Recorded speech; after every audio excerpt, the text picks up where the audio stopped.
hold music. You want to avoid it, and so do your customers. So say goodbye to hold music and hello to faster, smarter support with Salesforce. Make service more personal and agents more productive using built-in trusted AI. Then watch costs and wait times drop and satisfaction soar. Support customers in a whole new way with Service GPT. Learn how at salesforce.com/service GPT.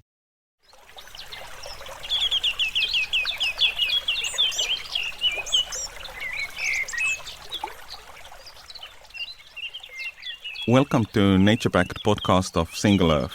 In this series, we are talking with the investors about their plans, the future, how they are investing in the green tech sector.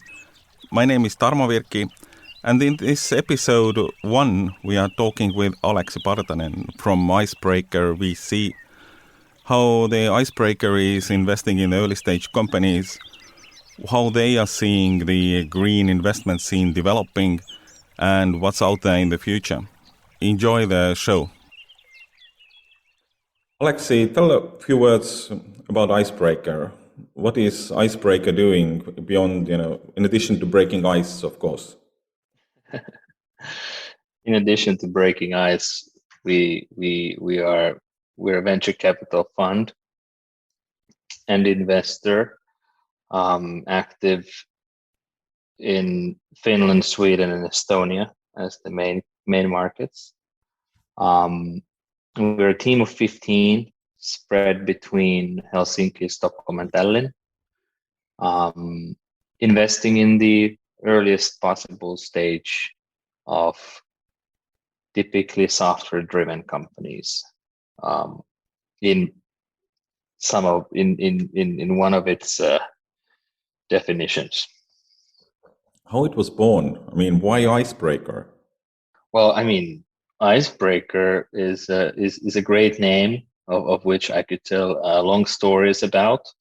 But then again, it can also be that it all started with a joke in the kitchen. And as the best ones, they just stay. So maybe at some point we will pay a design agency or whatnot to come up with the storyline. No, I guess the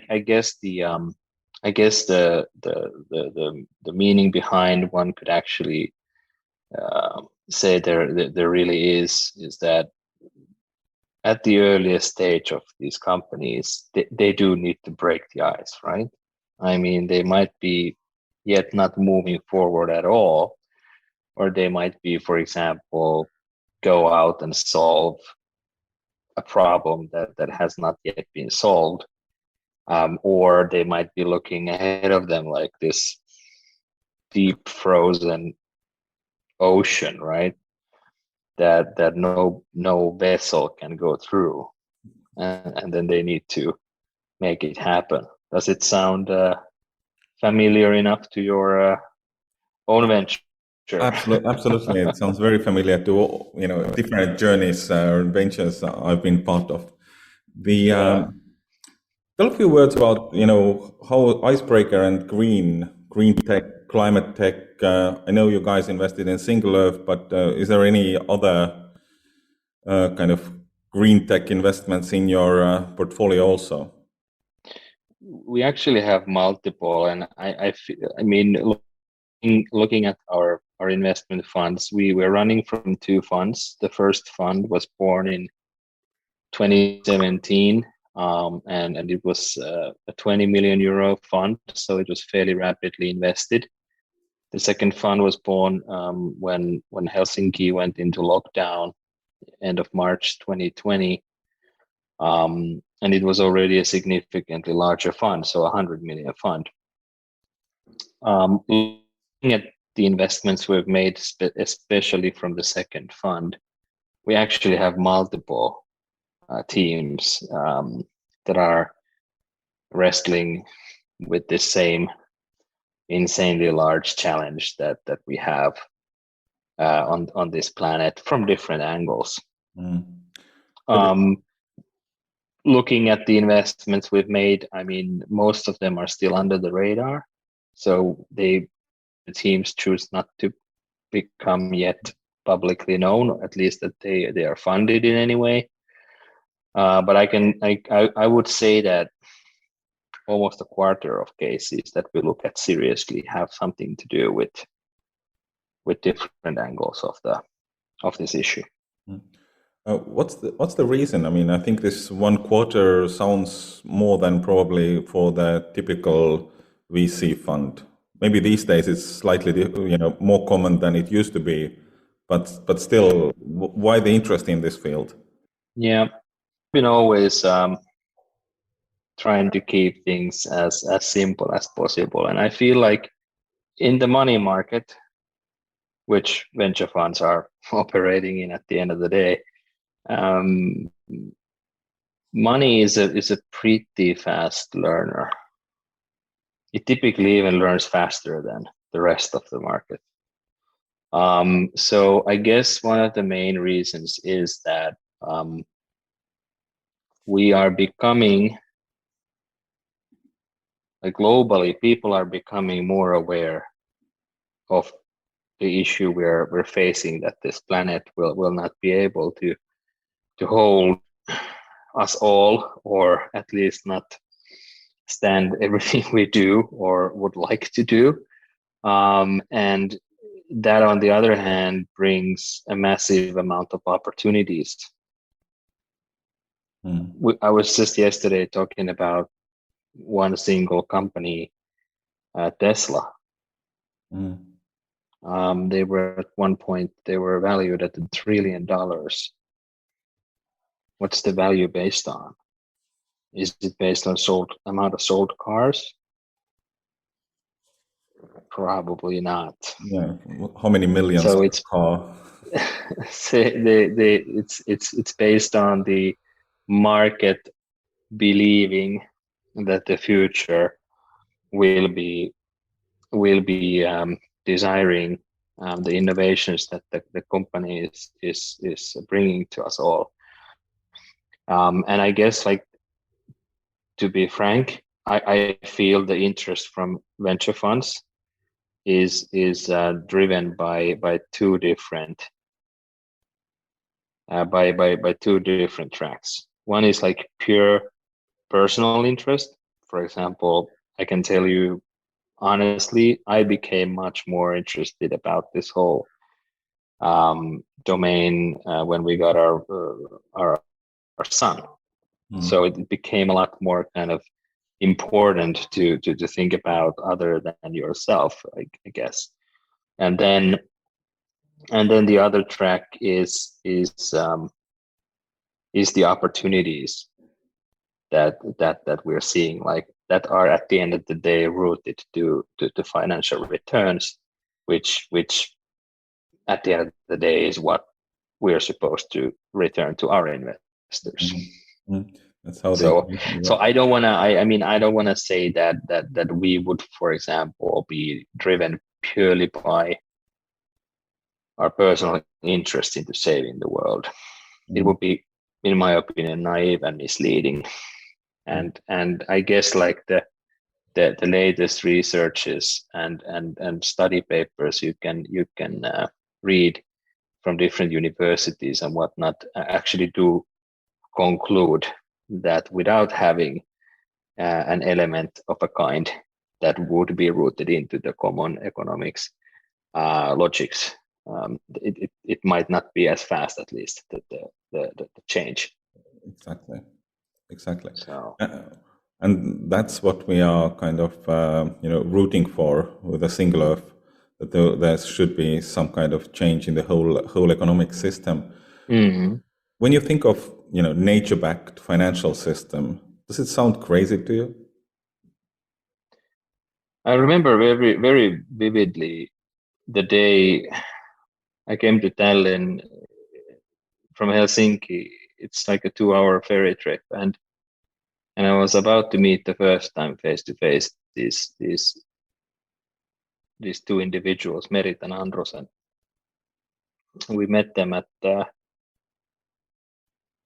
if I don't remember wrong, Lift 99, some meeting room there, and already during the first meeting, I realized that, okay, here I'm dealing with some pretty specially, like in a special way, driven individuals, and I kind of felt that, okay, with these guys I can let go as well, and I feel it kind of became a, I'm not a musician, but I would say like a jamming session of a kind.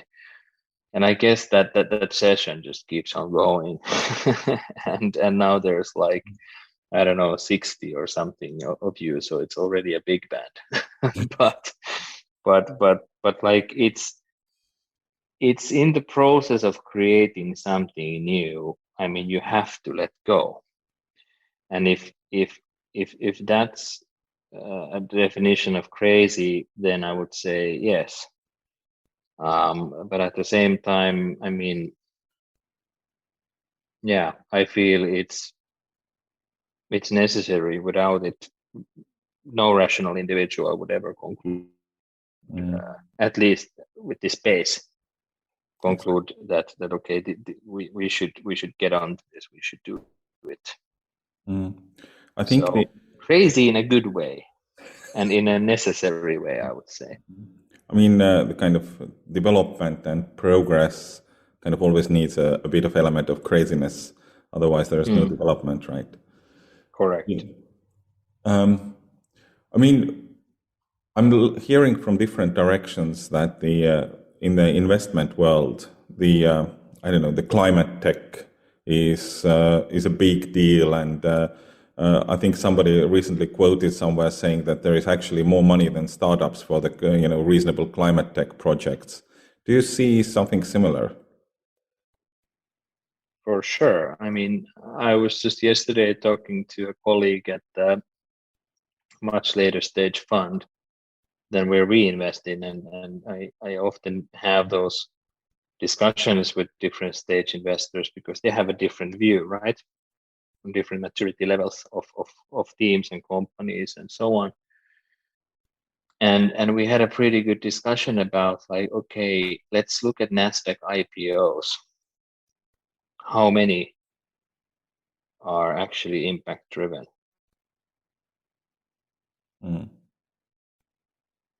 I mean, can't come up with one.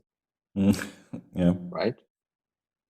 So how many are software companies trying to help a sales guy do his job better, or helping, I don't know, teams to, I don't know, share information faster, or I don't know, stockbroker platform for common people, I don't know. So I mean, given that's the case, that there are not yet many, and given that we all understand, like we all share the same understanding that this planet is dying, right? If we continue on this track, and it becomes like impossible to live in. So, and yet we haven't found another place to go, to go to, right? So, but anyways, so what I was about to say is that, given that this is becoming an insanely large problem, it is pretty natural for it to be seen as a huge opportunity. We need to remember, I was just this morning discussing with another person about the whole coronavirus situation. I mean, depending on the market, obviously, and depending on geolocation and whatnot, but last time I checked, economies have been better than ever. Yeah, in general. Right. I mean, markets have been up and down, but I think the economies in general, yes. But in general, they are up. If you do a line from like beginning of 2020 to beginning of 2022, it's a fairly up and right arrow, while we have had the biggest suffering since Second World War. So it's kind of, how to put, it's the I mean, it's the world. Crisis brings insane opportunities. It is Exactly. That's like it's been always like that, right? And I guess like what makes the opportunities in this particular category that, for example, Single Earth is working in so intriguing is that it's all positive. Like we are not trying to find up the world, the earth more or something like that, trying to use technologies to find that last hidden drop of oil somewhere, but instead we're in the mission to save it, to conserve it, to have them species around us, to have those forests around, to have those wetlands and so on and so forth. So I mean that adds and well a huge drive to it, I would say, because it then has more than just financial interest as an opportunity, but it actually includes this continuity and conserving our planet and whatnot, saving it for our children and grandchildren and whatnot. Exactly. I mean, as you were referring to the natural passion level for improving the sales software system processes is something which for me personally it would be difficult to figure of waking up every morning and being passionate about. I know there are people who are Exactly. passionate about, but There are people, yes. Some people even enjoy pain. Level of excitement to it because it's actually built into us. Because humans as a species, like any other, is driven to survive and it's driven to exist. We're not like collectively saying, hey, let's all just die. Quite the contrary. But it must be really different for for a VC or for an investor who thinks that, hey, I'm have to get the returns for my investment and the fund, and there is an opportunity to shave something to get a few percentages more, and then there are projects which kind of on the other hand try to save the world. So to me, often let's say the listed companies, they typically trade on the quarterly numbers, how many people they can cut on the cost level and how they can put the profit per share up. And on the other side, there is companies like Single Earth who kind of working on a small mission of trying to save the world. So they sound like totally different worlds. Well, yes and no. If you think of like, if you would, for example, envision that, okay, what if Single Earth becomes like the future Federal Reserve of natural resources, natural world, right? You could compare it to an enormously large bank. So, but with just having different types of assets, we're trading with different types of things than cash money. I kind of like the Federal Reserve comparison or central bank comparison. Yeah, and then you could ask yourself, like, well, what if someone would pitch you that, hey, I'm going to build a new central bank, but it's going to be holding in it as its assets the entire world, natural resources. I don't know. I mean, then you bump into like a crazy opportunistic, always optimistic venture fund manager, and you're like, yes, let's do it. Yeah, life happens. Yeah. No, but I feel like again ideas are cheap, right? I mean, they're easy to come up with, and anyone can come up with any ideas, right? And have any missions like ethical missions or value-driven missions, whatever. But a totally different thing is to do something and to get something done. And I think that's then what if you're asking from an investor perspective, what makes something very interesting is that I'm not hyper interested. Wouldn't be a bunch of people with like a very golden value set, right? But I get super excited about people who can get other people excited, and then them as a group can get shit done. Right. So that's when the value starts to, actually get created and not just talked about. Exactly. Oh, of course, in the startup world, we have a lot of examples where value is created through talking about it, and some of those cases don't end up very well. But that's a totally different talk.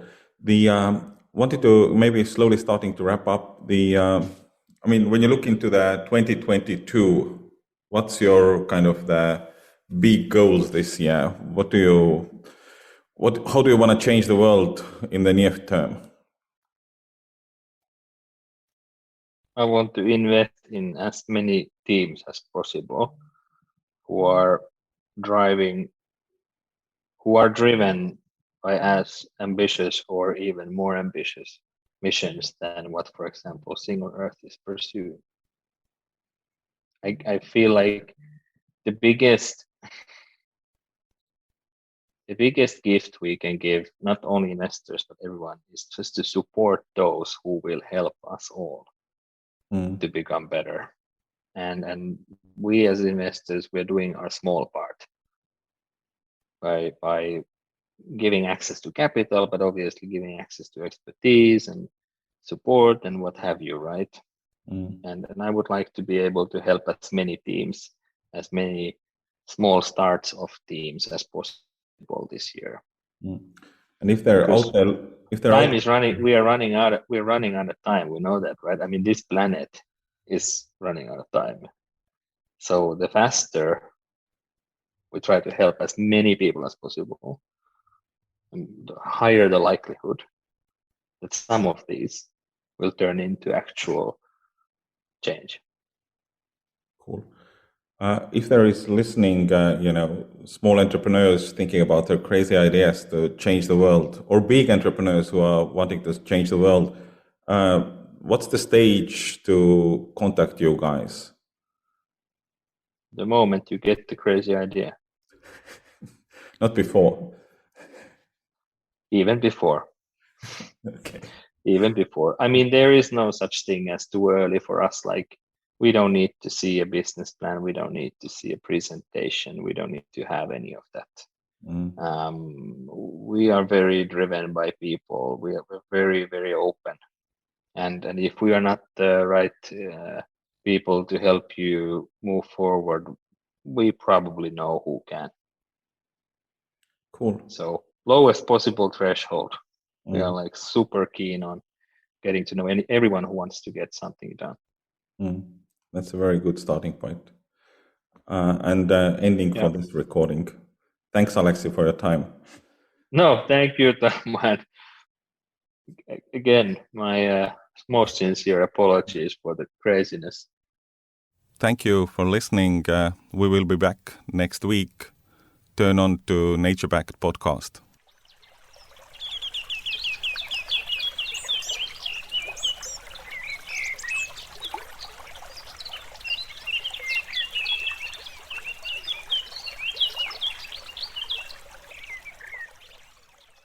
Welcome to Ringside with Ray and Prince. My name is Ray Leonard Jr. Oh, was that the set?